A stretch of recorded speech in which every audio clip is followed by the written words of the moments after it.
Hi guys, எல்லாருக்கும் வணக்கம். எப்படி இருக்கீங்க? இன்றைக்கும் மாங்காய் ஸ்பெஷல். பெங்களூரில் இது கொஞ்சம் ஃபேமஸ் தான்.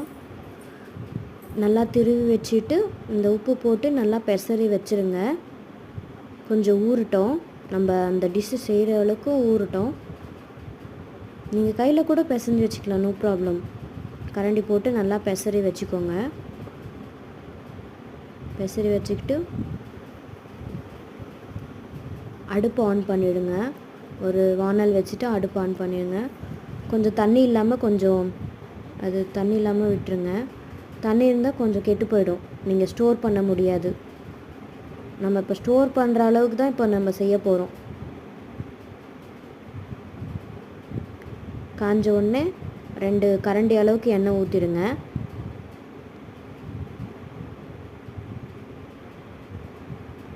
அது கொஞ்சம் காயட்டும். கடலைப்பருப்பு போடலாம். கடலைப்பருப்பு நல்லா வறுத்து எடுத்துருங்க. கொஞ்சம் மொறுமொறுன்னு ஆகிற வரைக்கும் வறுத்து எடுத்துக்கோங்க.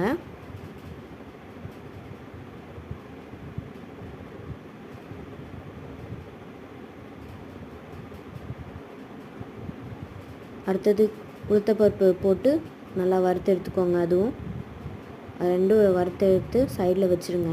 கொஞ்சம் மொறுமொறுன்னு இருக்கட்டும். அடுத்து தாளிப்பு.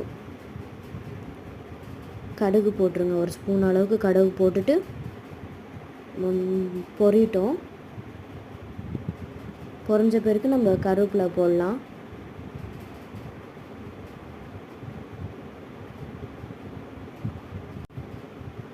கருவேப்பிலை போட்டுடலாம். இப்போ கருவேப்பிலை நல்லா எண்ணெயிலே வதக்கிட்டோம். காரத்துக்கு ஏற்ற மாதிரி 4 பச்சை மிளகாய் நான் அரைஞ்சி வச்சுருக்கேன், அதுவும் போட்டுடலாம்.